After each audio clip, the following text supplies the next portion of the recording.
আসসালামু আলাইকুম, আশা করি ভালো আছেন সবাই এবং আমাকে শুনতে পাচ্ছেন। আজকের ক্লাসে আপনাদেরকে স্বাগত জানাচ্ছি। আজকে ডাটা সাফিসিয়েন্সির আমরা সর্বশেষ ক্লাসটা করব। এর আগের ক্লাসটাতে আমরা ডাটা সাফিসিয়েন্সির বেশ কয়েকটা সমস্যা সংক্রান্ত বিষয় আলোচনা করেছিলাম। ওখানে আমরা মনে হয় 10টা থেকে 12টা প্রশ্ন সমাধান করেছিলাম। আমরা যে ডাটা সাফিসিয়েন্সি যে ক্লাসগুলো নিয়েছি আপনাদের সাথে, সেই ক্লাসগুলোতে আমরা জিআরই জিমেটের কিছু প্রশ্ন ওখানে সমাধান করার চেষ্টা করেছি। আপনারা যারা ক্লাসে ছিলেন বা রেকর্ডেড ভিডিও থেকে যারা ক্লাস দেখছেন তারা হয়তো বা বিষয়টা সম্পর্কে আরো স্পষ্টতর ভাবে বলতে পারবেন। এইখানে মূলত ডাটা সাফিসিয়েন্সির মূল যে ইস্যুটা, যেহেতু ডাটা সাফিসিয়েন্সি প্রিলি এবং রিটেন দুইখানে আসতেছে, তো ডাটা সাফিসিয়েন্সির মূল যে বিষয়টা, সেখানে আপনার যদি ম্যাথের কনসেপ্ট ভালো না থাকে, সেটা সবসময়কার জন্য সত্য। যদি আপনার ম্যাথের কনসেপ্ট ভালো না থাকে, আমি আবারও বলতেছি, তাহলে আপনি ডাটা সাফিসিয়েন্সি বা অ্যানালিটিক্যাল এবিলিটির যে অংশগুলো কখনো ওখানে ভালো পারফর্ম করতে পারবেন না। ম্যাথের কনসেপ্ট ডেফিনেটলি এখানে ভালো থাকতে হবে। ম্যাথের কনসেপ্ট ভালো থাকা মানে কিন্তু ব্যাপারটা এই না যে আপনাকে ম্যাথ অনেক ভালো পারতে হবে, অনেক ভালো জানতে হবে, ওরকমও কিছু না। জাস্ট আপনি যদি মোরলেস প্র্যাকটিসও করেন, যদি মোটামুটি একটু প্র্যাকটিসও করেন, তাতেও আপনার হবে। এখানে আপনার প্র্যাকটিসটা আগাইতে হবে, মূলত সেই বিষয়টা ইম্পর্টেন্ট। ডাটা সাফিসিয়েন্সিতে আর সবচাইতে সত্য কথা যেটা বা ভাইটাল ইস্যুগুলা হলো যে আপনাকে প্র্যাকটিস করতে হবে।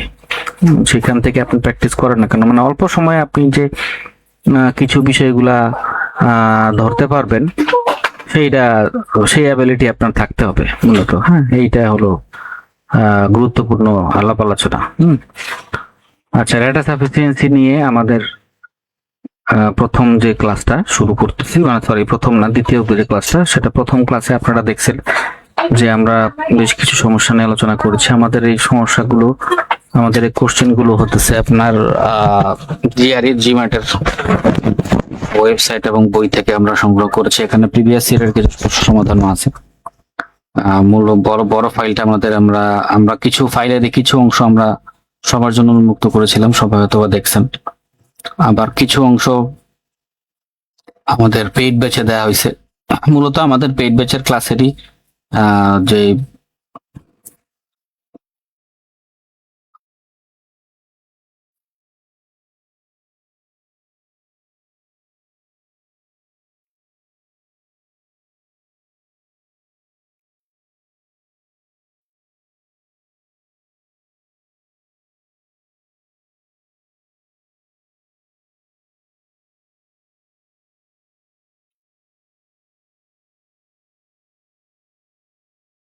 আর আমরা যারা আজকে ক্লাসে আছি,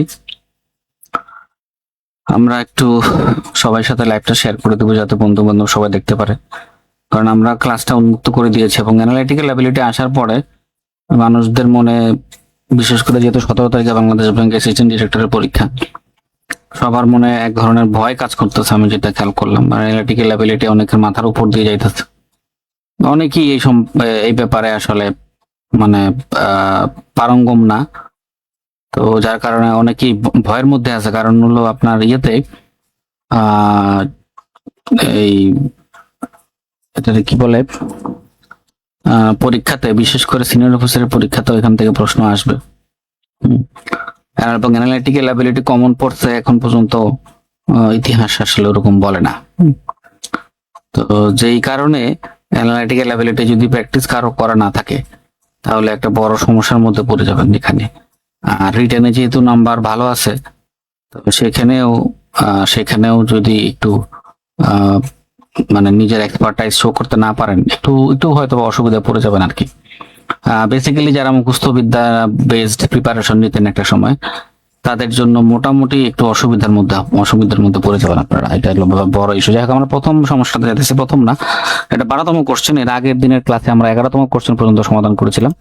আপনারা যারা আগের দিনের ক্লাস বলতে গতকালকে ক্লাস নিয়ে আমি, তো এর আগের দিনের এই সমাধানগুলো করা হয়েছিল।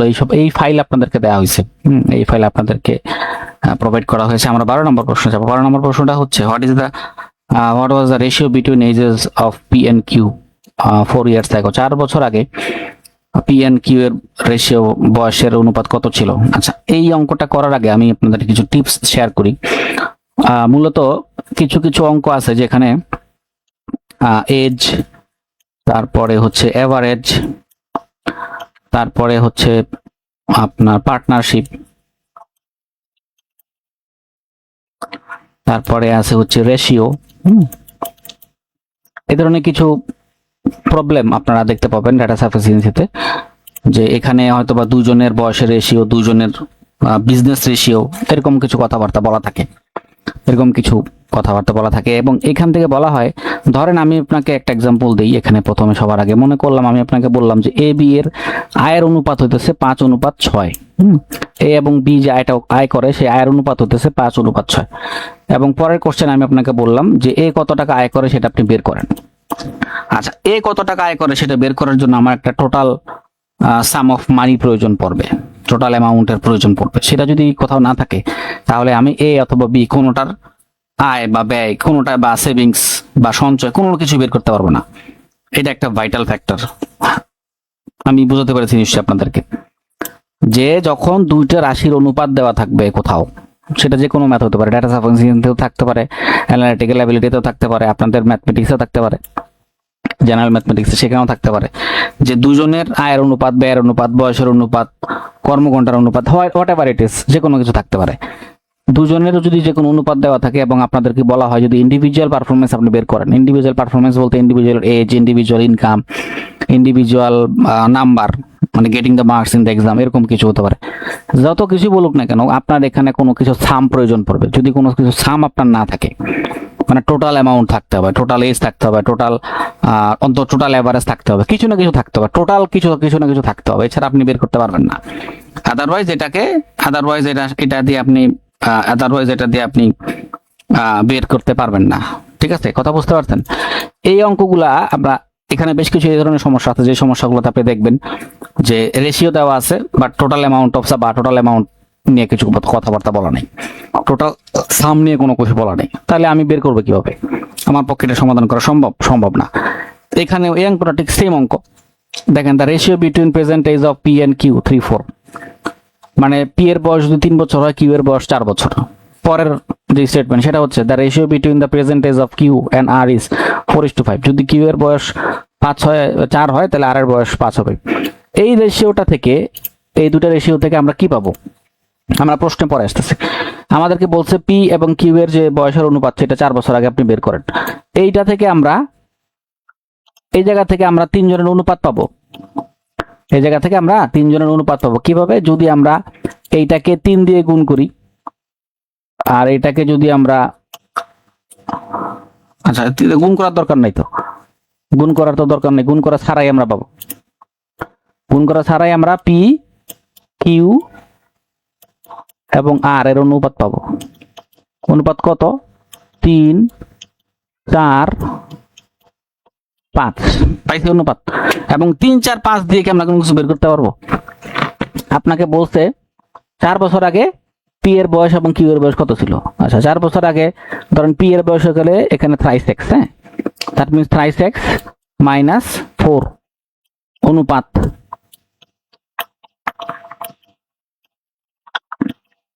4x minus 4।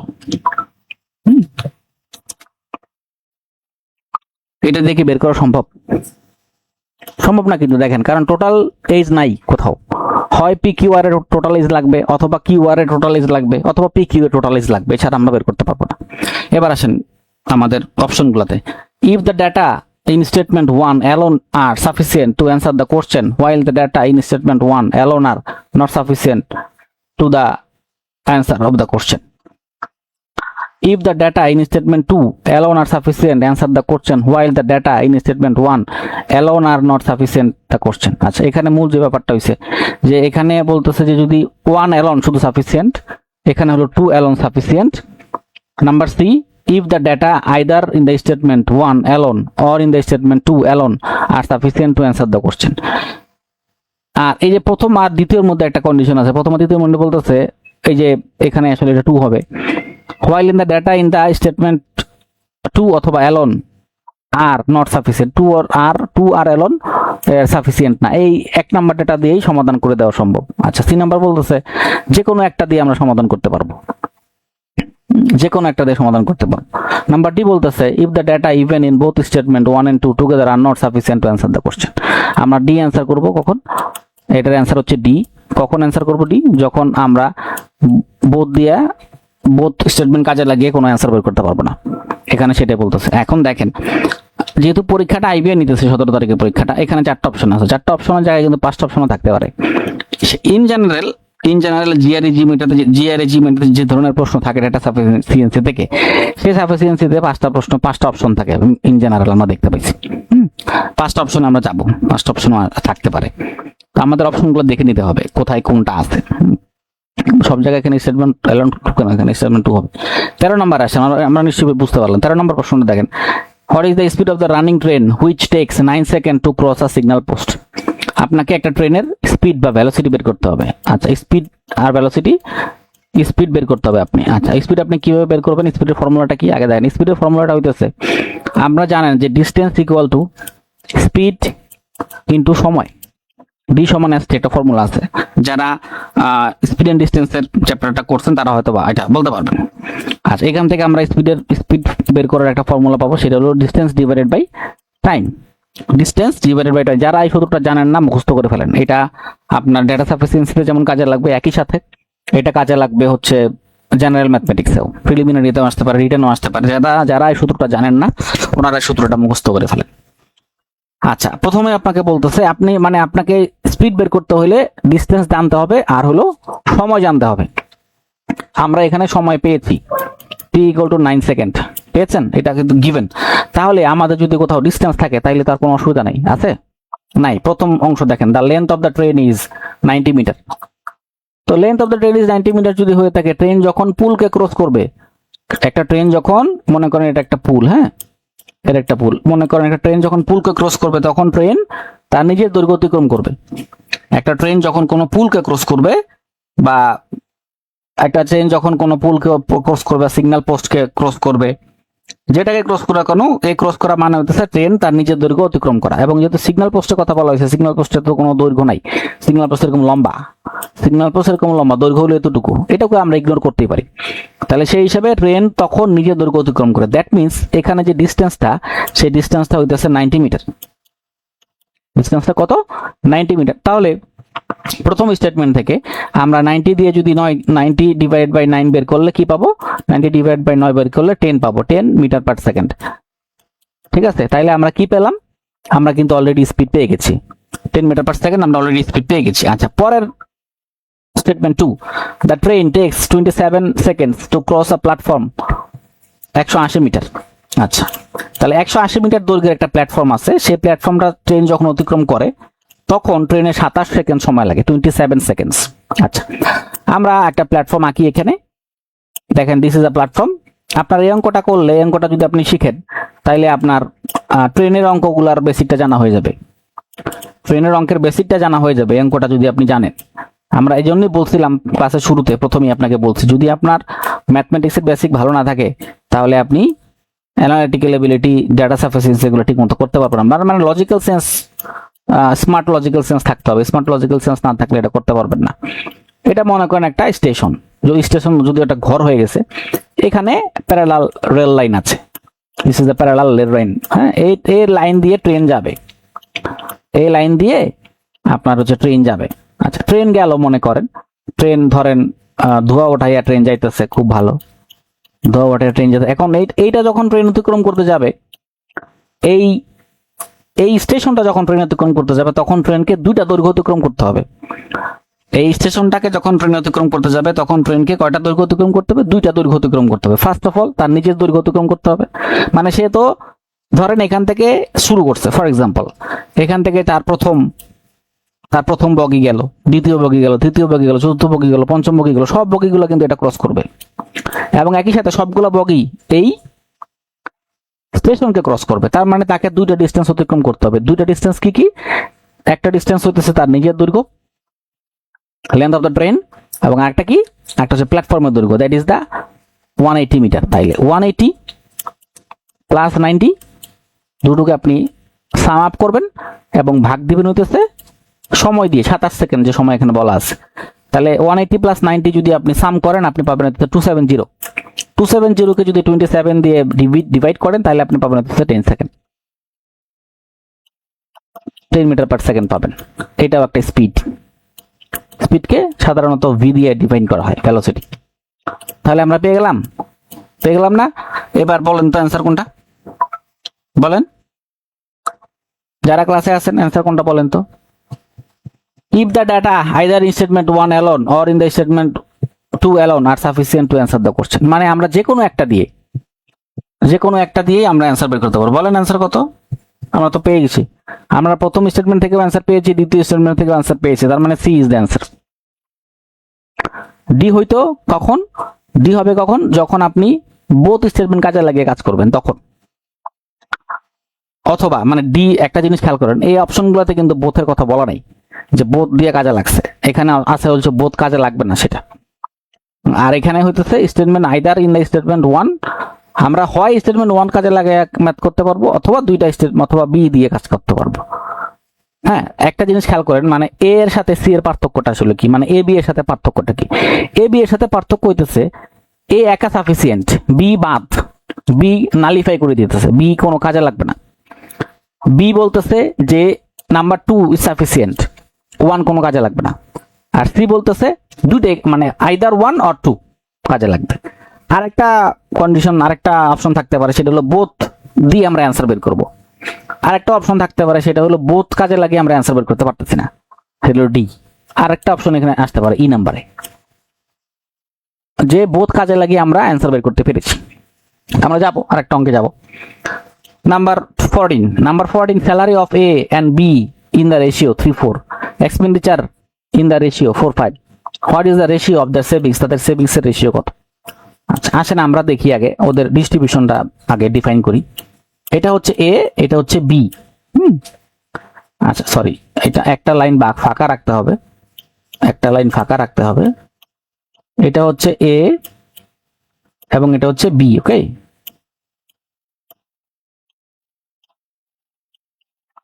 এটা হচ্ছে এ, এটা হচ্ছে বি।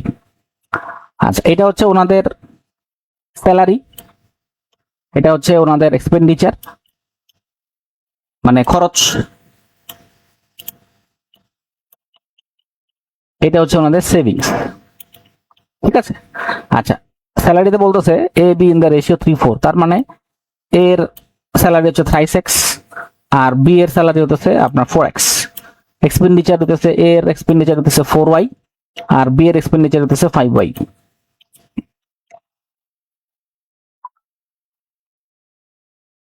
তাহলে সেভিংস কি কত হবে? সেভিংস হবে হইতেছে স্যালারি মাইনাস এক্সপেন্ডিচার, মানে যত টাকা উনি পায় যত টাকা উনি খরচ করে। আচ্ছা 4x মাইনাস 5y। এবার আসেন এক নম্বরে বলতেছে B savings is 25% of the salary. B হলো তার স্যালারির 25% সেভ করে। বি হচ্ছে তার স্যালারির 25% সেভ করে। তার স্যালারি কত? 4x। তার স্যালারি যদি 4x হয়, সে তার 25% সেভ করে, দ্যাট মিনস 25%। 25% মানে হচ্ছে 1/4। আচ্ছা এখানে একটা কন্ডিশন আমি বলে দিই, অনেকেরই সমস্যা পড়ে যাবেন। যেমন ধরুন কিছু পার্সেন্টেজের ডেফিনিট মানে ইলাবোরেশন আছে বা সিম্পলিফিকেশন আছে। যেমন ধরেন 25% মানে হইতেছে 1/4, 50% মানে হইতেছে 1/2, 75% মানে হচ্ছে 3/4।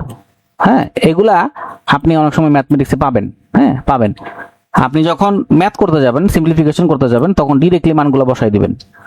হ্যাঁ, তাহলে আপনার হবে কি, আপনি পরীক্ষার হলে দ্রুত ক্যালকুলেশন করতে পারবেন। পরীক্ষার হলে দ্রুত ক্যালকুলেশন করার কিছু টেকনিক আছে, কৌশল আছে। আচ্ছা তাহলে 25% মানে হচ্ছে 1/4, 1/4 আর 1 শুধু 4 কাটাকাটি যাবে, তার মানে এই সেভিংসটা থাকবে হইতেছে x। তাহলে বি এর সেভিংস কত পেলাম আমরা? নাম্বার 1 স্টেটমেন্ট থেকে, স্টেটমেন্ট 1 থেকে আমরা বি এর সেভিংস পেলাম হচ্ছে x। আচ্ছা এখান থেকে আমরা x এবং y এর একটা রিলেশন পাই, x এবং y এর একটা রিলেশন পাই। হ্যাঁ, এখান থেকে এটা হয়ে যাবে 3x আর এটা হয়ে যাবে 5y। তাইলে এখান থেকে আমরা y ইকুয়ালস টু কত পাবো? y ইকুয়ালস টু আমরা পাবো হচ্ছে 3x ডিভাইডেড বাই 5। আমরা এখান থেকে এটা বের করতে পারবো। তাহলে আমরা এখান থেকে কি কোনো স্পেসিফিক কিছু পাইছি? স্পেসিফিক কিছু আমরা পাই নাই। 1 নাম্বার থেকে আমরা স্পেসিফিক কিছু পাই নাই। এবার 2 নাম্বার আসেন। বির স্যালারি হতেছে 2,500 টাকা। বির স্যালারি হতেছে 2,500 টাকা। That means 4x equals to 2,500। 4x equals to 2,500। তাহলে x এর ভ্যালু কত? x এর ভ্যালু হলো 625।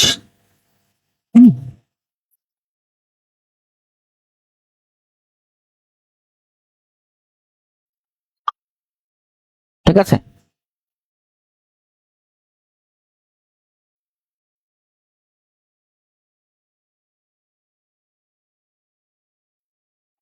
আচ্ছা দেখেন, আমরা এখান থেকে দেখেন 1 নাম্বারে 2 নাম্বার পরে আসতেছে, দাঁড়ান 2 নাম্বার আমরা পরে আসি।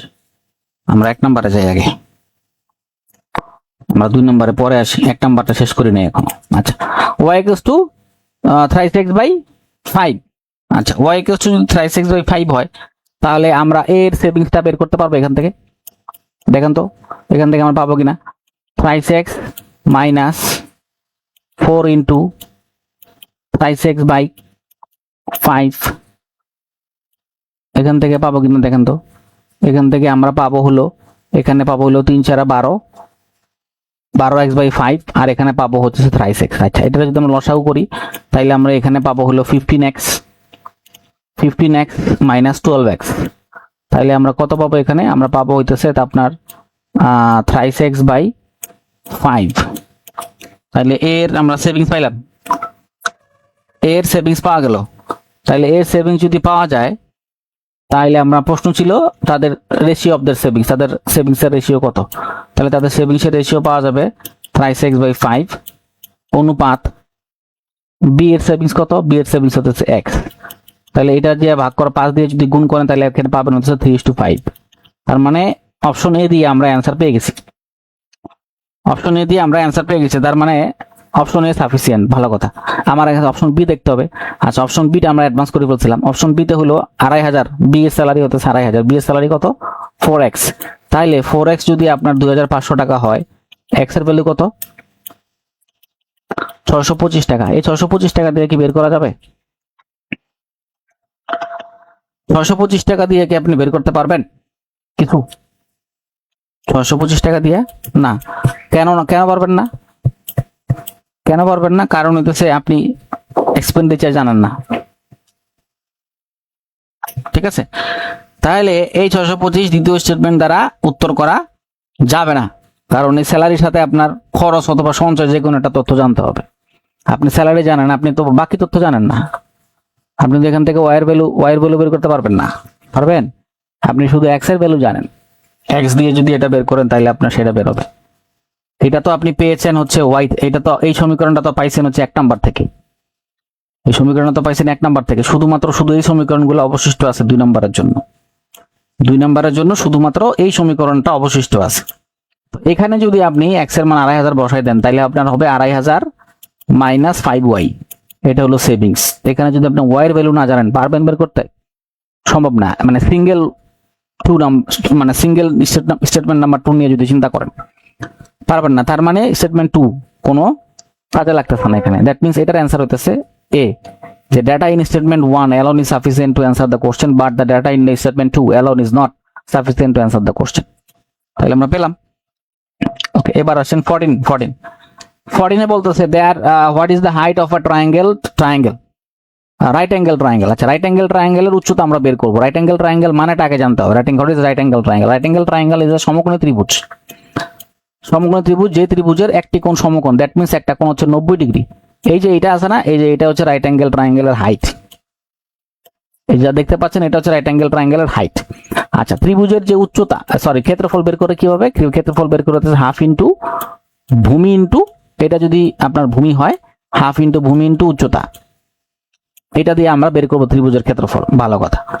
আমার এটা আছে কিনা আমরা তো দেখতে হবে। আমার হয় ক্ষেত্রফল থাকতে হবে, নয়তো ভূমি থাকতে হবে, নয়তো আমরা উচ্চতা বের করতে পারবো না। পারবো? এটা হলো কন্ডিশন, উচ্চতা বের করার কন্ডিশন। আমাকে বলে দিয়েছে রাইট অ্যাঙ্গেল ট্রায়াঙ্গেল হইতে হবে। আচ্ছা, রাইট অ্যাঙ্গেল ট্রায়াঙ্গেলের উচ্চতা বের করে কিভাবে বের করে হইতেছে 2 ইন্টু এই যে ক্ষেত্রফল ডিভাইডেড বাই ভূমি, আমরা এটা দিয়ে বের করতে পারবো। আচ্ছা, what is the right angle triangle? The area of the right angle triangle, এটার এরিয়া হইতেছে area of the right angle triangle the area of the rectangle whose breadth is 12 centimetre. ভালো কথা। তাহলে আমার এখানে এই কন্ডিশন বলতেছে যে রাইট অ্যাঙ্গেল ট্রায়াঙ্গেলের এরিয়া একটা আয়তক্ষেত্রের এরিয়া সমান, এই আয়তক্ষেত্রের এরিয়াটা সমান এবং এই আয়তক্ষেত্রের যে প্রস্থ সেটা হচ্ছে আপনার 12 সেন্টিমিটার। তো এটা দিয়ে কি কিছু বের করা যাবে? এটা দিয়ে কিছু বের করতে পারবেন? সম্ভব? তার এই যে দেখেন এখানে বলতেছে যে ফ্রম স্টেটমেন্ট 1 সেটা বলতেছে ত্রিভুজের ক্ষেত্রফল আয়তক্ষেত্রের ক্ষেত্রফলের সমান। ভালো কথা। যেখানে আয়তক্ষেত্রের প্রস্থ 12 সেন্টিমিটার, আয়তক্ষেত্রের প্রস্থ 12 সেন্টিমিটার দিয়ে আমি কি করব? আমি তো আয়তক্ষেত্রের লেন্থ জানি না, আমি শুধু লেন্থ দিয়ে আয়তক্ষেত্রের ক্ষেত্রফল বের করতে পারবো লেন্থ আর ব্রেথ গুণ করার পরে। আমার এখানে বলা আছে যে ব্রেথ হচ্ছে 12 সেন্টিমিটার, বাট লেন্থ তো কিছু বলা নেই। আমি কি এটা দিয়ে বের করতে পারবো? সম্ভব না।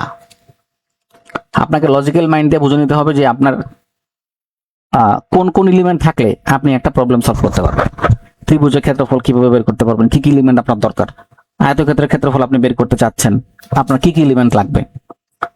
হ্যাঁ, অন্তত জ্যামিতিক এই ব্যাপারগুলা একটু মাথায় রাখতে হবে। আপনাকে 3 কোণের সমষ্টি বের করতে বলছে, আপনাকে জানতে হবে অন্তত 3টা কোণের সাথে সম্পর্কটা কেমন, কি ধরনের ত্রিভুজ বা কি ধরনের চতুর্ভুজ। 3টা কোণ যে আমরা বের করবো আমাদের কন্ডিশন গুলা কি কি লাগবে, কিন্তু কন্ডিশন গুলা কি কি আছে, কি কি এলিমেন্ট আছে, আর ফর্মুলা গুলা কি কি ব্যবহার করব। বুঝতে পারছি নিশ্চয়ই। Number 1 is sufficient? No, number 1 দিয়ে আপনি বের করতে পারতেছেন না। আচ্ছা, number 2 the length of the rectangle is 18 centimetre. এখানে শুধু 2 এর কথা বলছে, কিন্তু খেয়াল করেন এটার লেন্থ হলো 18 সেন্টিমিটার।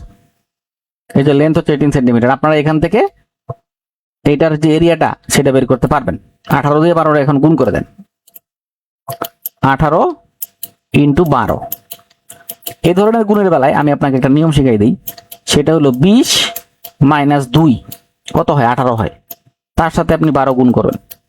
দেখেন তো, 12 দুগুণে 24। এখান থেকে আপনি মাইনাস করেন 24, কারণ এই ক্যালকুলেশন গুলা করতে গেলে অনেকেই ভুল করে। হ্যাঁ, আপনি যদি খাতায় মুখোমুখি করেন তাহলে হয়তো বের করতে পারবেন। That is 216। আচ্ছা, আমরা জানলাম, ভালো কথা। আমার ত্রিভুজের ক্ষেত্রফলের নির্ণয় করার ফর্মুলা হইতেছে হাফ ইন্টু ভূমি ইন্টু উচ্চতা সমান সমান 216। আমি ভূমিও জানি না, উচ্চতাও জানি না, লাভ কি? কোনো লাভ আছে?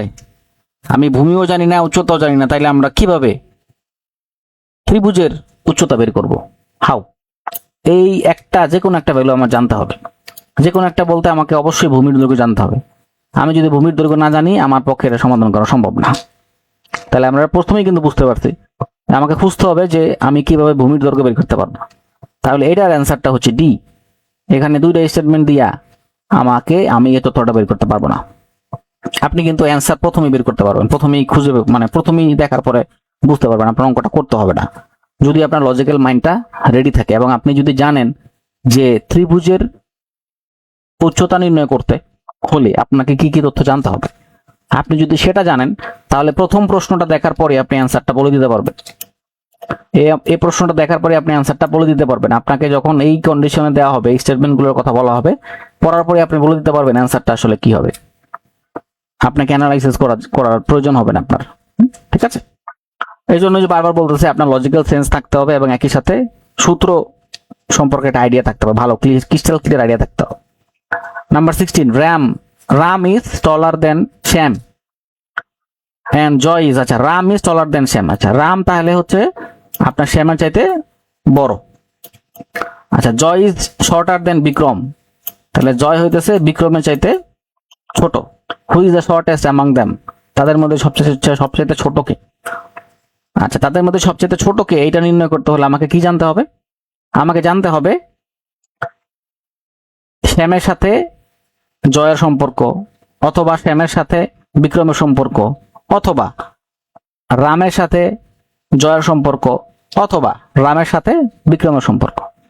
মানে দুইটা আলাদা আলাদা এলিমেন্ট, এখানে দুইটা আলাদা আলাদা সমগোত্রীয় জিনিসের কথা বলা হইতেছে, দুইটা আলাদা গোত্রের কথা বলা হয়েছে। একটা গোত্র হইতেছে রাম আর শ্যাম, আর একটা গোত্র হইতেছে জয় আর বিক্রম। এই দুইটা একই গোষ্ঠীর, এই দুইটা আর একটা গোষ্ঠীর। এখন দুইটা গোষ্ঠীর মধ্যে সম্পর্ক যদি আপনি ডিফাইন করতে পারেন যে এদের মধ্যে আলাদা কি সম্পর্ক আছে, যে কে কার চাইতে বড়, তাহলে আপনি বের করতে পারবেন কে ছোট কে বড়। এই হলো আমার রিকোয়ারমেন্ট। আমি দেখি আমার রিকোয়ারমেন্ট অনুযায়ী স্টেটমেন্ট গুলো আছে কিনা। আচ্ছা, Ram is trawler, Ram is the tallest. Ram সবচেয়ে বড়, সবার বড়, এটা দিয়ে কি বের করতে পারবো কিছু? আমার তো দরকার নেই, আমার ইন্ডিভিজুয়াল কোনো স্টেটমেন্ট এখানে প্রয়োজন নেই, আমাকে দরকার জয়েন্ট স্টেটমেন্ট। এবং জয়েন্ট স্টেটমেন্ট হলো হেটারোজিনিয়াস জয়েন্ট স্টেটমেন্ট লাগবে। হেটারোজিনিয়াস জয়েন্ট স্টেটমেন্ট হতেছে আর এবং এস এর সাথে জে এবং ভি এর, জে অথবা বি যে কোনো একজনের রিলেশন থাকতে হবে, এটা হচ্ছে হেটারোজিনিয়াস স্টেটমেন্ট। আচ্ছা, শ্যাম ইজ টলার দেন বিক্রম, এই যে 2 নম্বরে আছে। 2 নম্বরে হইতেছে, 2 নম্বর বলতেছে যে শ্যাম ইজ টলার দেন বিক্রম। আমি কিন্তু অলরেডি পেয়ে গেছি। হ্যাঁ, তার মানে এখানে হতেছে বিক্রম ইজ টলার দেন জয়, তাহলে আর হলো সবার বড়। তারপরে হলো শ্যাম, শ্যামের চাইতে ছোট হইতেছে বিক্রম, তার চাইতে ছোট হইতেছে জয়। আমরা কিন্তু অ্যান্সার পেয়ে গেছি, পেয়ে গেছেন। তাহলে কি দিয়ে সম্ভব বের করা? দ্বিতীয় স্টেটমেন্ট দিয়ে নির্ণয় করা সম্ভব। আপনার স্টেটমেন্ট 1 এখানে কোনো দরকারই নেই, কারণ এখানে শুধু সিঙ্গেল এলিমেন্টের কথা বলছে। আমি আপনাকে প্রথমেই বলছি, প্রশ্ন দেখার পরে আপনি ডিফাইন করবেন, এই ধরনের প্রশ্নের বেলায় ডিফাইন করবেন আপনার কি কি এলিমেন্ট দরকার আছে অ্যান্সারটা বের করার জন্য, সেগুলো স্টেটমেন্টে আছে কিনা। ওকে, বুঝতে পারছেন নিশ্চয়ই। Number 17, how many marks did Prakash obtain in mathematics? Prakash ম্যাথমেটিক্সে কত নাম্বার পাইছে? আচ্ছা, প্রকাশ ম্যাথমেটিক্সে কত নাম্বার পাইছে সেটা জানার জন্য আমার কি কি জানতে হবে? আমি মনে করেন এই স্টেটমেন্টগুলো কিচ্ছু দেখি নাই, এগুলা যা আছে সব বাদ, এগুলা কিচ্ছু আমি কিছু জানি না, এগুলা আমার কাছে এগুলো কিচ্ছু নাই। আমি অ্যান্সারটা বের করতে চাচ্ছি, কিভাবে বের করব? প্রকাশ ম্যাথমেটিক্সে কত নাম্বার পেয়েছে সেটা আমাকে নির্ণয় করতে হবে।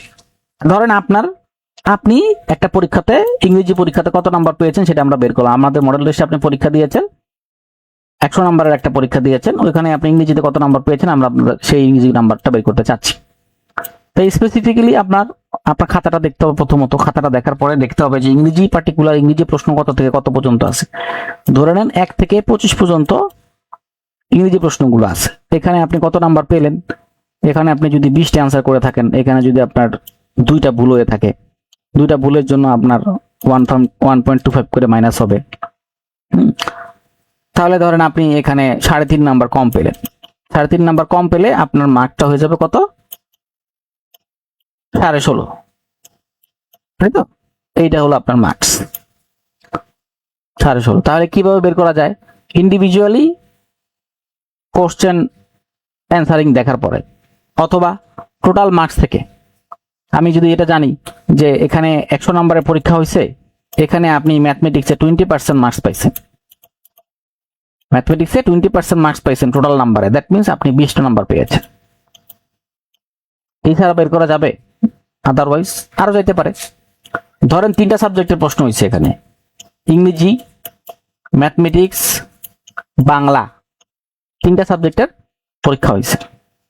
আপনি ম্যাথমেটিক্স, বাংলা 3টাতে 3 রকম নাম্বার পাইছেন রেশিও অনুযায়ী। ধরেন এদের যে নাম্বারের অনুপাত 3, 4, 5, এই হচ্ছে নাম্বারের অনুপাত। এখান থেকে আপনি ম্যাথমেটিক্সের নাম্বার বের করতে পারবেন কখন? যখন এই রেশিওটা থাকবে, টোটাল রেশিওটা থাকবে, রেশিও টোটাল থাকবে। টোটাল রেশিও থাকলে আপনি বের করতে পারবেন, আদারওয়াইজ আপনি পারবেন না। তাহলে অনেকগুলো উপায় আমরা জানলাম। আরেকটা উপায়, আরেকটা কি? আরেকটা হলো পার্সেন্টেজ।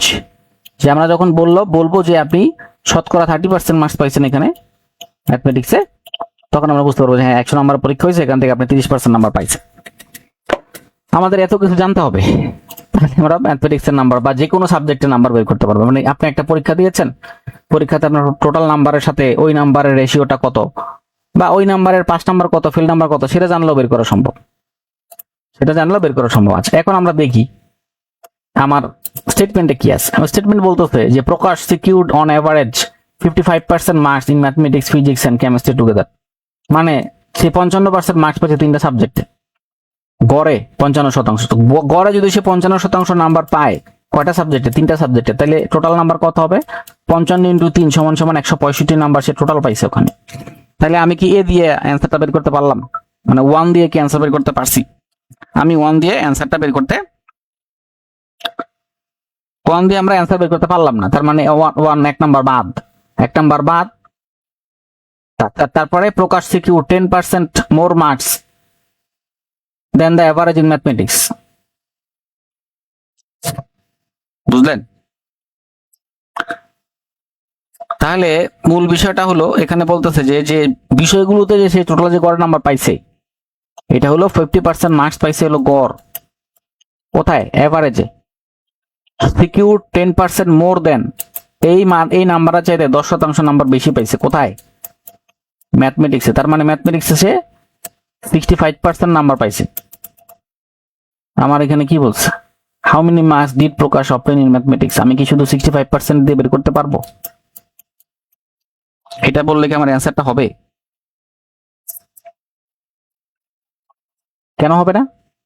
কারণ আমি মোট নাম্বার জানি না। আমি আপনাকে আগেই বলছি, ক্লাসের শুরুতেই বলছি, রেশিও যদি থাকে, অ্যাভারেজ যদি থাকে, রেশিও যদি থাকে, অ্যাভারেজ যদি থাকে, পার্সেন্টেজ যদি থাকে, আপনি অ্যান্সার বের করতে পারবেন না unless you don't know what is the total distribution বা total marks, total age, total number, total amount, total টাকা।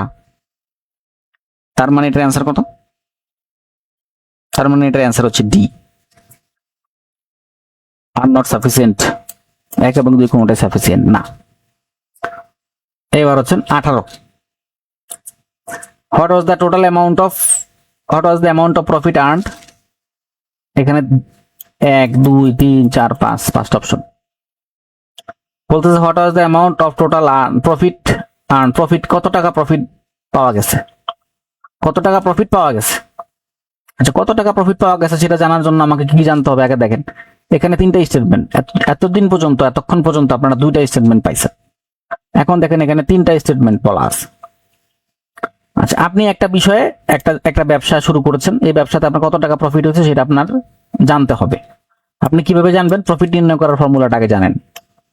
P ইকুয়ালস টু আপনার সেলিং প্রাইসটা যখন কস্ট প্রাইসে যেতে বেশি হবে তখন আপনি প্রফিট করতে পারবেন, তখন আপনি প্রফিট করতে পারবেন। এখন আপনাকে জানতে হবে কি? আপনাকে সেলিং প্রাইসও জানতে হবে, কস্ট প্রাইসও জানতে হবে, অথবা সেলিং প্রাইসের সাথে কস্ট প্রাইসের, অথবা কস্ট প্রাইসের সাথে সেলিং প্রাইসের রিলেশন জানতে হবে।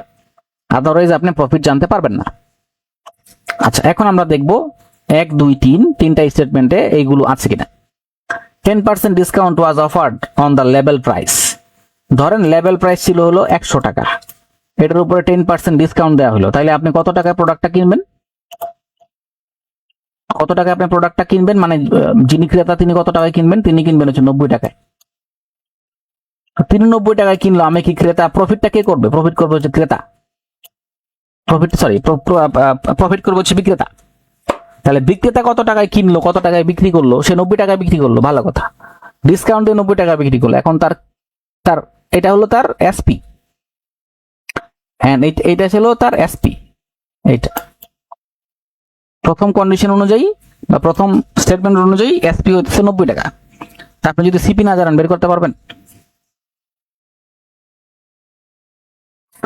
সিপি না জানলে বের করতে পারবেন? তার মানে 1 নাম্বার বাদ। 2 নাম্বারে আসেন। Had there been not discount, যদি ডিসকাউন্ট না দেওয়া হয়, কোনো ডিসকাউন্ট না দেওয়া হলো, প্রফিট উড হ্যাভ বিন 30%। তাহলে প্রফিট হবে এখানে 30% যদি কোনো ডিসকাউন্ট আপনি না দেন। তার মানে যদি আপনি 100 টাকা দিয়ে প্রোডাক্টটা কেনেন, আপনি সেটা 130 টাকায় বিক্রি করছেন। এটাই হলো, এটাও এসপি পাইলাম আমরা, ভালো কথা। তা আমরা তো এক্স্যাক্টলি জানি না ওনার এটার কস্ট প্রাইস কত টাকা, আমরা ধরে নিছি 100 টাকা দিয়ে। এটা তো অ্যাজাম্পশন ভ্যালু, এটা তো অ্যাজিউম ভ্যালু, তাই না? স্টেটমেন্ট 2 থেকে বের করা সম্ভব? সম্ভব না। Statement 3, selling price was more than the cost price by 20%। Selling price is SP equals to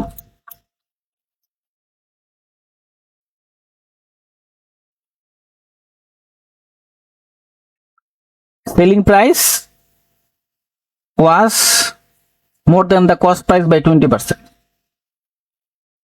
selling price হয়েছে আপনার কস্ট প্রাইসের চাইতে 20% বেশি।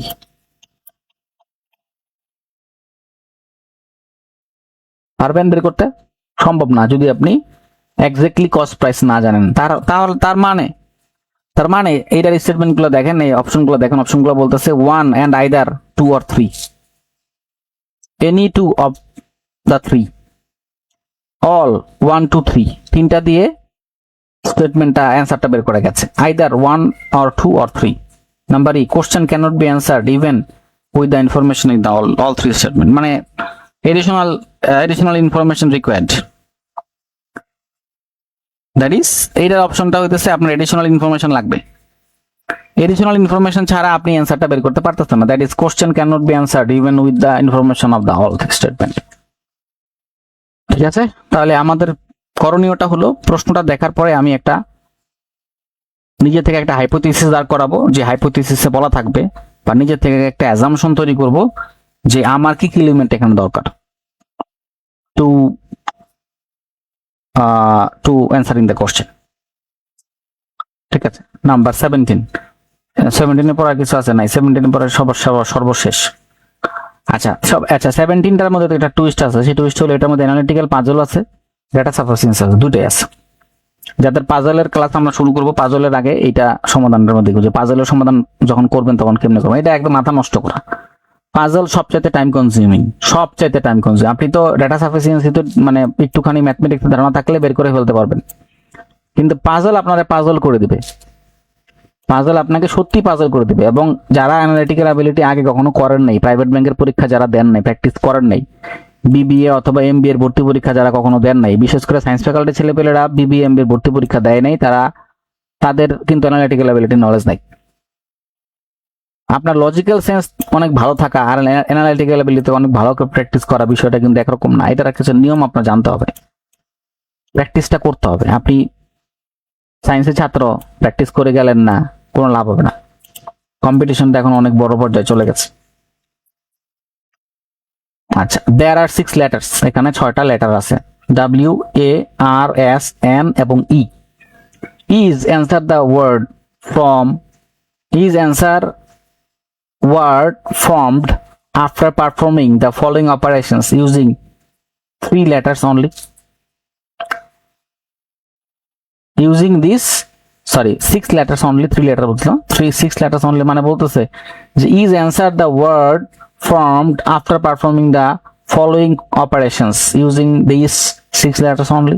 আমরা এখানে যে কন্ডিশনগুলো দেওয়া আছে, এখানে যে স্টেটমেন্টগুলো দেওয়া আছে, এই স্টেটমেন্টগুলো কাজে লাগিয়ে আমরা কি এই 6টা লেটার দিয়ে একটা শব্দ তৈরি করতে পারবো? এখানে একটা অর্থপূর্ণ কথাটা বাদ গেছে, বাট এখানে শব্দটা অর্থপূর্ণ একটা শব্দ তৈরি হবে। আচ্ছা, আমরা পারবো কিনা আমরা জানি না, আমরা দেখি, আপনাদেরকে আমি একটা টিপস দিয়ে দিই।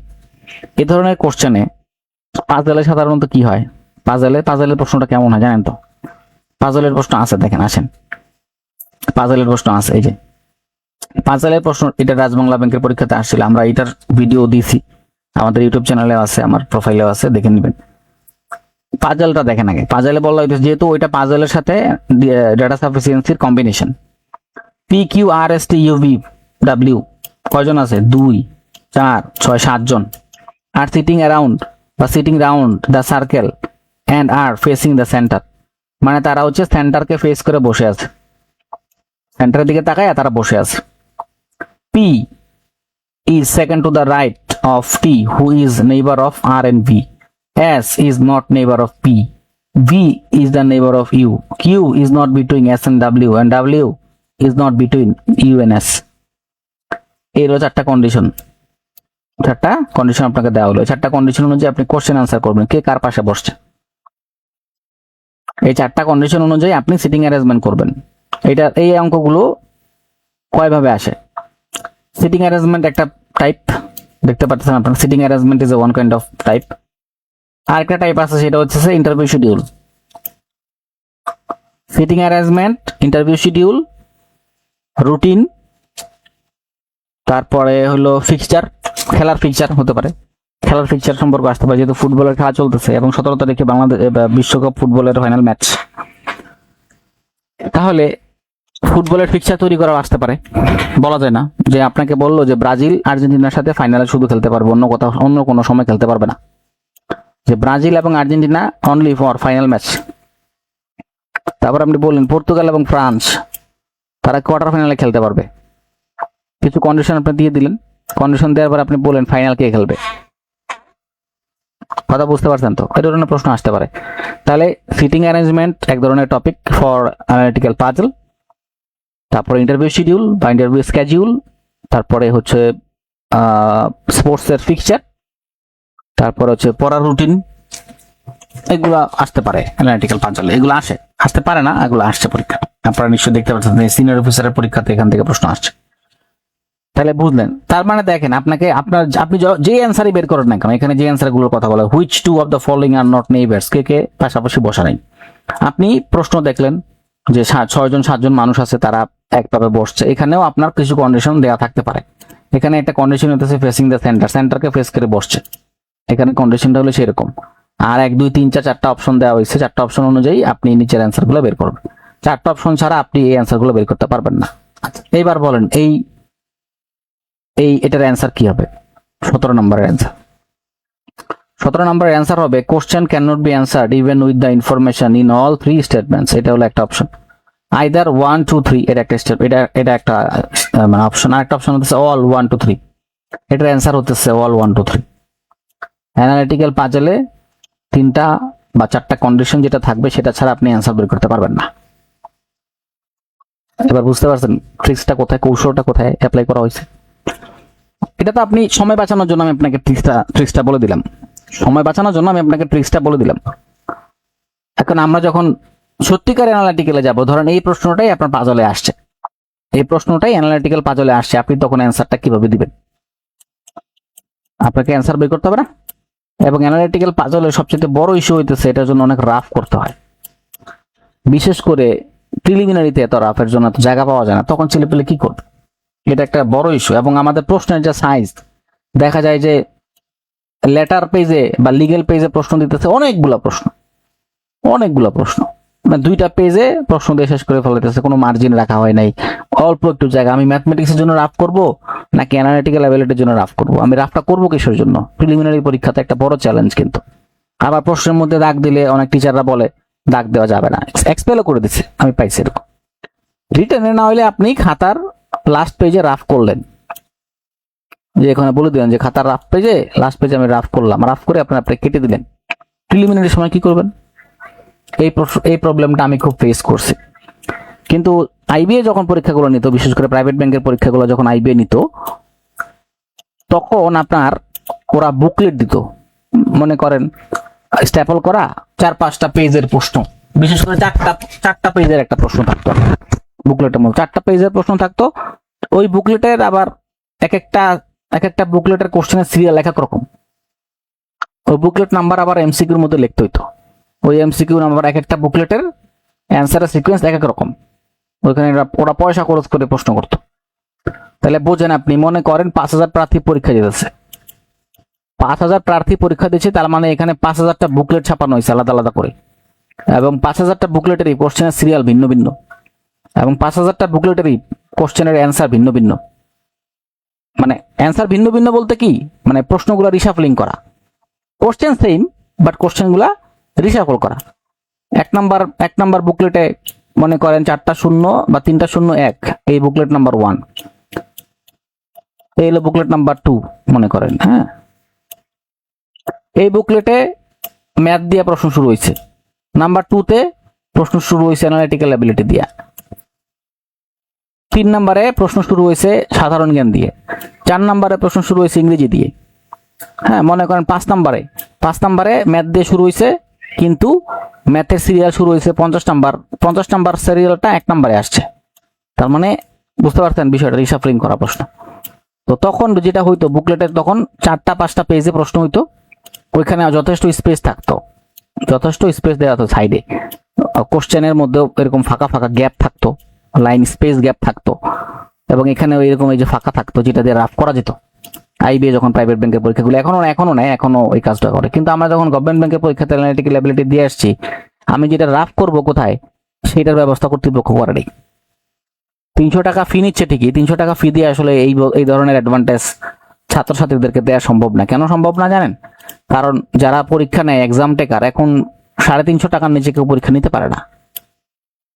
350 টাকার নিচে কেউ পরীক্ষা নিতে পারে না। যারা 200 টাকায় পরীক্ষা নেয়, মনে করেন আর্টস ফ্যাকাল্টির মতো ফ্যাকাল্টি, হ্যাঁ, এরা সব প্রশ্ন কপি পেস্ট করে, কারণ এদের প্রশ্নে কোনো ক্রিয়েটিভিটি নেই। প্রশ্ন সব কপি পেস্ট করে, তারপরে সেন্টারগুলো অনেক দূরে দূরে ফেলায়, তাদের কাছাকাছি ফেলায়, তারপরে এক রুমে 5 জন বা 6 জন করে বসায়, সিটিং অ্যারেঞ্জমেন্ট ভালো দেয় না, বহুত কিছু আছে এর মধ্যে। কারণ তাদেরও তো প্রফিট করতে হবে, কারণ তারা তো উপকার করার জন্য এখানে আসে নাই, তারা তো প্রফিট অর্গানাইজেশন। যারা এক্সাম নেয় আপনার বিভিন্ন কম্পিটিটিভ এক্সামে, তারা সবাই প্রফিটেবল অর্গানাইজেশন, কিন্তু তাদের প্রফিটের একটা অংশ এখান থেকে আসে, স্যারদের বেতন এখান থেকে, একটা বেতনের বাইরের কিছু ইনকাম এখান থেকে হয়। তো তারা তো এখানে দান ছত্র খুলে বসে নাই, তো তারা কেন আমাদের দিকে তাকাবে, তাই না বিষয়টা? এখন এটা সিএসআর থেকে কোন প্রতিষ্ঠান ভর্তুকি দেয়। এখন এটা আসলে প্রতিষ্ঠানের ব্যক্তিগত ইস্যু, আমরা ওইদিকে যাচ্ছি না, আমরা প্রশ্ন সমাধানে যাই। অনেক আলোচনা হয়েছে, কিছু তথ্য জানতে পারছেন আপনারা, হঠাৎ। তাহলে এখন আমাদের মূল প্রশ্ন আসতেছিল যে আমরা আসলে রাফটা করব কোথায়। আপনারা কোশ্চেনের পেছনে রাফ করে, পেন্সিল দিয়ে রাফ করতে পারেন, পেন্সিল দিয়ে রাফ করে এটাকে কেটে দিতে পারেন। আমি পেন্সিল নিয়ে যেতাম তো পরীক্ষার সময়, আমি পেন্সিল দিয়ে রাফ করে কেটে দিতাম, কারণ কিছু করার নাই। টিচার যদি বলতেছে যে তুমি রাফ করতে পারবা না বা আপনি রাফ করতে পারবেন না, তাহলে আমার এত ওনার সাথে তো চিল্লাচিল্লি করার দরকার নেই, আছে সময় কই আমরা তো। আচ্ছা, number 1, E is placed fourth in the right of A. E কে আমরা কোথায় দিলাম? ই কে দিলাম হইতেছে এর 4 নাম্বার পরে। মনে করেন এ যদি এখানে বসে, তাইলে 1 2 3 4, এটা হলো ই। এ যদি এখানে বসে, তাহলে এই 4 নাম্বার চতুর্থ স্থানে, fourth of the right, 4 number পরে। 4 জনের, সরি এই 4, এটা তো 5 নাম্বার হইলো, এটা হবে হলো এই জায়গায়, হ্যাঁ, এই যে এখানে হবে হলো ই। এই যদি এখানে বসে, বুঝলাম, এটা হলো এই ব্যাখ্যা, হলো সেটা, এই ব্যাখ্যা শেষ, এটা নিয়ে আর কথা বলার নাই। S is not placed immediately next to either A or E. A or E কে বসবে? E এর ডানে চতুর্থ পাশে বসবে, S A এবং E এর ঠিক পাশের স্থানে বসবে না। কে বসবে না? S হচ্ছে A এবং E এর পাশের স্থানে বসবে না। তাহলে এইটা দিয়ে কি আমরা পুরো অ্যান্সার বের করতে পারি? সম্ভব না। এরপরে 2 নম্বরে আসেন, R is placed immediately next to E, either left or right. তার মানে R হইতেছে এখানে বসতে পারে অথবা এখানে বসতে পারে,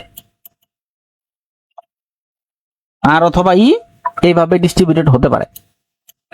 আচ্ছা, W is placed immediately next to S, either left অথবা right. That means আরেকটা কন্ডিশন, S অথবা W এমনি বসতে পারে, অথবা W বা S এভাবে বসতে পারে। 2 নম্বর কন্ডিশন শেষ। কিন্তু আমরা কি কোনো ওয়ার্ড তৈরি করতে পারি নাই? 6টা অ্যালফাবেট দিয়ে আমরা কি ওয়ার্ড তৈরি করতে পারি নাই। আচ্ছা, নাম্বার 3 থেকে আমরা কি পাই? Both N and W are placed immediately next to S.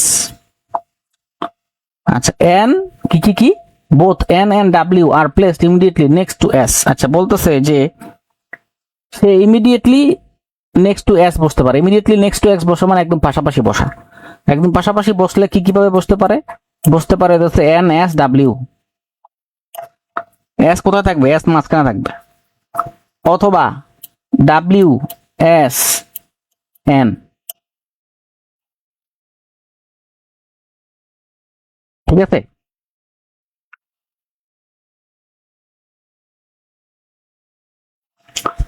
গেল। এরপর আরো আছে, the word doesn't begin with R. এই শব্দটা আর দিয়ে শুরু হবে না। A is not placed immediately next to W. A কোথায় বসবে না? এ হইতেছে ডাব্লিউ এর পরে বসবে না, দ্যাট মিনস ডাব্লিউ এরপরে এ, এটা বসবে না। তাহলে এ ডাব্লিউ এর আগে বসবে, এ কোথায় বসবে না দেখেন, এ যদি এখানে হয় ই হবে এখানে 4 নম্বরে। আচ্ছা, এ কোথায় বসবে না, এ বসবে না হচ্ছে ডাব্লিউ এর আগে। এ যদি ডাব্লিউ এর আগে না বসে, এ যদি ডাব্লিউ এর আগে না বসে, তাহলে এ বসবে কোথায়, সরি ডাব্লিউ এর আগে না, যেটা বলতেছে ডাব্লিউ এর পরে যদি না বসে, এ যদি ডাব্লিউ এর পরে না বসে তাহলে এ বসবে কোথায়, এ বসবে ডাব্লিউ এর আগে, এ বসবে ডাব্লিউ এর আগে। ঠিক আছে, বসলো। আচ্ছা, এখন এই দুইটা কন্ডিশন থেকে দেখেন তো, এস ডাব্লিউ এবং এনএস ডাব্লিউ এখান থেকে আমরা কি পাই, আর ই এবং ই আর এখান থেকে আমরা কি পাই, এখান থেকে কিছু কথাবার্তা উঠে আসতেছে। এখান থেকে উঠে আসতেছে, দেখেন এই এক নাম্বার থেকে একটা কথা আসতেছে, সেটা হচ্ছে যে E is placed, S is not placed immediately next to either A or E. হ্যাঁ, এক নাম্বার থেকে, আচ্ছা, এস এ এবং ই এর ঠিক পাশের স্থানে বসবে না। এস হচ্ছে এ এবং ই এর ঠিক পাশের স্থানে বসবে না। তাহলে এ যদি পাশের স্থানে না বসে, এ এবং ই এর যদি ই এর পরে আর বসবে, ই এর পরে কে বসবে, ই এর পরে এখানে আর বসবে। আচ্ছা, এইটারে ঘরগুলারে আমরা একটু বড় করে দিই, এগুলারে আমরা একটু বড় করে দিই। আচ্ছা, বলতেছে যে এই লাইনটা একটু স্পষ্ট করি, S is not placed immediately next to A or E. তার মানে এস এখানে বসবে না, এখানেও বসবে না। মানে সরি, এখানেও বসবে না, এখানেও বসবে না। বলছে কি, S is not placed immediately next to either A or E. S এখানেও বসবে না, এখানেও বসবে না। তাহলে এস বসবে কোথায়, এস বসবে মাঝখানে, এস বসবে কোথায়, মাঝখানে। আচ্ছা, এসকে তাহলে আমরা মাঝখানে 3 নম্বর পজিশনে বসাই দিলাম আজকে। তাহলে আমরা আজকে বসাই দিলাম। তাহলে আসেন, আমার প্রথম কন্ডিশনে যা ছিল বলা শেষ। দ্বিতীয় কন্ডিশন অনুযায়ী এস এর পরে ডাব্লিউ থাকতে পারে, অথবা এস এর আগে ডাব্লিউ থাকতে পারে। এস এর পরে ডাব্লিউ থাকতে পারে, এস এর আগে ডাব্লিউ থাকতে পারে। আচ্ছা, ভালো কথা। তো এস এর আগে আবার এস এবং এন এর কি কোনো কন্ডিশন আছে? এস এর পরে দেখেন এস এবং ডাব্লিউ কোনো কন্ডিশন আছে? W is placed immediately next S, এটা আইদার লেফট অথবা রাইট। ভালো কথা। আর ইজ প্লেসড ইমিডিয়েটলি নেক্সট, ডানে অথবা বামে, ই এর ডানে অথবা বামে। তাহলে আর দেখেন, আর যদি ই এর দেখেন ই আর অথবা আর ই, এখানে আর অথবা ই, তাই আমি যদি এখানে আর বসাই, এখানে যদি আমি আর বসাই, তাহলে আমি এস এর যে ডিস্ট্রিবিউশন এন এস ডাব্লিউ বা এস এন ডাব্লিউ, এটাকে ফলো করতে পারবো না। তাহলে আমার আর এখানে বসবে না। আর কোথায় যাবে? আর যাবে হচ্ছে এখানে, ইআর ইজ দা ওকে। ঠিক আছে, both N and W are placed immediately next to S. N and W, এখন আসেন এন এবং ডাব্লিউ আপনি কোথায় বসাবেন? এখানে বসাবেন নাকি এখানে বসাবেন? W is placed immediately next to S. W বলছে যে দেখেন এন এন্ড ডাব্লিউ এর যে কোনো একটা, মানে হয় এন আগে বসবে, নয় এন হয় আগে, হয় ডানে বসবে, নয় বামে বসবে। আবার এখানে বলা আছে ডাব্লিউ, এই ডাব্লিউ নিয়ে একই কথা বারবার। W is placed immediately S এর আগে বসবে বা পরে বসবে, রাইট অথবা লেফট। রাইটও বসতে পারে, লেফটও বসতে পারে। আচ্ছা, তারপরে দেখেন word does not begin with R, R দিয়ে বাক্য শুরু হবে না। A is not placed immediately to W, A ডাব্লিউর কোথায় বসবে না দেখেন তো, A is not immediately next to W. কথা বুঝতে পারছেন? তার মানে এর সাথে ডাব্লিউ কাছাকাছি থাকবে না। তাইলে এখানে বসবে এন, এখানে বসবে W. This is the answer. এবং এইটার এই যে ডিস্ট্রিবিউশনটা, শব্দের ডিস্ট্রিবিউশনটা, এই অ্যালফাবেট দিয়ে যে শব্দটা আমরা তৈরি করলাম, এই শব্দটা হইতেছে অ্যান্সার। আমরা নিশ্চয়ই বুঝতে পারছি। আচ্ছা, এগুলো অ্যানালিটিক্যাল পাজলের টাইম কনজিউম হবে অনেক। আমি আবারও বলতেছি, আপনি কন্ডিশন যদি সব ধরতে পারেন আপনার জন্য অ্যান্সারটা বের করা খুব সহজ হবে, আর যদি কন্ডিশন ধরতে না পারেন আপনার জন্য অ্যান্সার বের করা কঠিন হবে। আর এই যে প্রশ্নটা আমরা করলাম নাম্বার 17, এটা একই সাথে ডেটা সাফিসিয়েন্সি এবং পাজল দুইটাকে কভার করছে। আমরা আগামী ক্লাস থেকে পাজল শুরু করে দিব। পাজলের কিছু ভিডিও আছে, দেখবেন সেগুলা। আর কালকে আমরা পাজলের ক্লাস করব, একটা না দুইটা করে আমাদের অ্যানালিটিক্যাল অ্যাবিলিটি শেষ করে দেব। আজকে এ পর্যন্তই থাকবে, ভালো থাকবেন। আর যদি কোনো কোশ্চেন ফেস করেন, অ্যানালিটিক্যাল অ্যাবিলিটি করতে ওকে প্র্যাকটিস করবেন, এটা অনেকে জানতে চাইছেন। এই মুহূর্তে আসলে সাইফুরসের বই কিনে শেষ করে ফেলতে পারবেন না, সরি সাইফুরসের না, মেন্টরসের অ্যানালিটিক্যাল কোশ্চেন ব্যাংকের একটা বই আছে, 350 টাকা দাম মনে হয়। তারপরে আমার কাছে একটা আছে হচ্ছে রিসেন্টের, এটা প্রিভিয়াস ইয়ারের কোশ্চেন সলিউশন, আপনারা দেখতে পারেন প্রিভিয়াস ইয়ার, তবে কমন পাবেন না। যেটা যেখান থেকেই করেন না কেন, যদি কমন পান ইটস ইউর গোল্ডেন লাক আইসে, আমি বলবো এটা আপনার জন্য গোল্ডেন লাক এবং গোল্ডেন অপরচুনিটি অলসো। কারণ এখানে যদি আপনি টাইম সব সেভ করে ফেলতে পারেন, আমি এছাড়াও আমি আপনার সাথে কিছু ট্রিক্স শেয়ার করেছি আজকে, যে আপনি যদি প্রশ্নটা দেখার পরে নিজে আইডেন্টিফাই করতে পারেন যে আপনার কোন কোন এলিমেন্টস থাকা দরকার টু অ্যান্সার দ্য কোশ্চেন্স, তাহলে আপনি বুঝে ফেলবেন আপনার এখানে অ্যান্সার আছে নাকি নেই, আপনার অ্যান্সার কোনটা। ঠিক এখানেও কিন্তু আমরা প্রশ্নটা শুরু করার আগে অ্যান্সার বলে দিয়েছি যে অ্যান্সার হইতেছে অল থ্রি, কারণ এটা puzzle based analytical, puzzle based data sufficiency, puzzle based data sufficiency আসতে পারে আপনাকে, আপনার সময়কে কিল করার জন্য আসতে পারে। এবং প্রিলিমিনারি পরীক্ষা হইতেছে আপনাকে এক্সপায়ার করার জন্য, আপনাকে স্ক্রিন আউট করে দেওয়ার জন্য, আপনাকে ফেল করানোর জন্য এই পরীক্ষাগুলো হয় আর কি।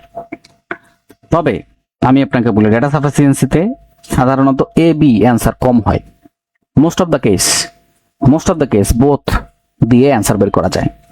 যদি সময় কম থাকে তাহলে খুঁজে দেখবেন যে কোথায় বোথ কন্ডিশন আর স্যাটিসফাই দা স্টেটমেন্ট, যেখানে এটা আছে এটা অ্যান্সার করে দিয়ে আসবেন। যদি সময় না পান, সময় সবসময় পাবেন না এরকম কিছু, ঠিক আছে। তো আজকের মতো বিদায় নিচ্ছি আমরা, ভালো থাকেন, আসসালামু আলাইকুম।